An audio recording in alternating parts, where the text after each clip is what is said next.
బూతులో పాఠం నేర్చుకొని మనం రాజకీయ నాయకులం ఎట్లా కావాలో చెప్పుకున్నాం. ఆ వీడియోను పబ్లిక్ అంతా బాగా షేర్ చేసిర్రు, లైక్ చేసిర్రు.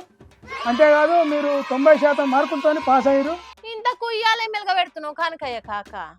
ఇక ఇవాళ మన గాశారం మంచిగా లేకనో ఏ ఎంపీలో ఎమ్మెల్యేనో అయినాం అనుకో పుసుక్కున, అప్పుడు రాజకీయం ఎట్లా చేయాలి అని నేర్చుకున్నాం. ఇక దానికి పాఠాలు చెప్పుడు ఎందుకు? పదవులకు ఎక్కినాక రాజకీయం ఎట్లా చేయాలో ఆటోమేటిక్గా తెలిసిపోతుంది కదా. నువ్వు ఒకవేళ ఆటో గుర్తు పార్టీ మీద గెలిచినవే అనుకుందాం, ఎమ్మెల్యేగా గెలిచినావు అనుకుందాం. తర్వాత ప్లేట్ ఫిరాయించి నువ్వు మోషేయి గుర్తు పార్టీలకు చేరినావు. అప్పుడు నీది ఏ పార్టీ? మోచేతి గుర్తు పార్టీ. తప్పు తప్పు తప్పున్నారా? అది ఏ పార్టీలు ఉంటే ఆ పార్టీ పేరు చెప్పుడు తప్పెట్లా అవుతుంది. మా కనకయ్య కాకకు నెత్తిల పెయిన్లు ఎక్కువై కోరికి తలకాయ పని చేస్తలేనట్టున్నది. ఇగో ఇసువంటప్పుడే మన దిమాకు పని చేయాలి. దిమాకున్నా సార్. ఇప్పుడు ఇసువంటప్పుడే మన దిమాకు పని చేసి మనం ఆటో గుర్తు పార్టీ మీద గెలిచినా, ప్లేట్ ఫిరాయించి మోషేయి గుర్తు పార్టీలకు చేరినా నాది ఆటో గుర్తు పార్టీ అని చెప్పాలి. అంటే తెలంగాణలో పార్టీ ఫిరాయించిన ఎమ్మెల్యేల తీరుగనా? ఎవల తీరుగా అనేది కాదు, సిగ్గు శరం లేకుండా అబద్ధం ఆడగలగాలి.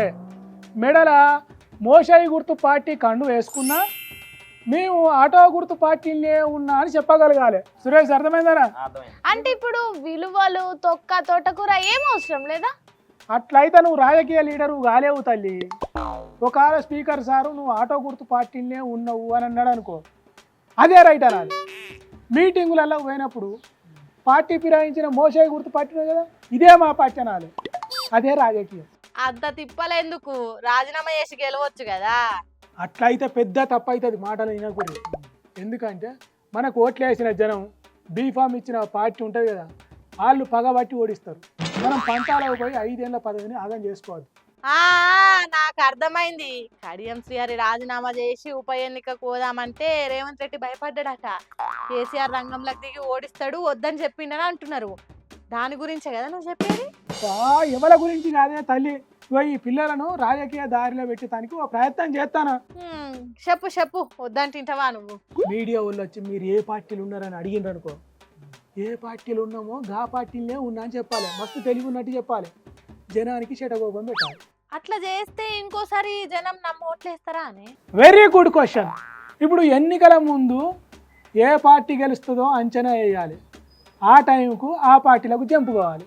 అంటే ఎప్పటికీ మనమే ఎమ్మెల్యేగా ఉండాలన్నమాట. దీన్నే రాజకీయం అంటారు. అర్థమైందా? ఇట్లా చేయాలి రాజకీయం చేస్తే.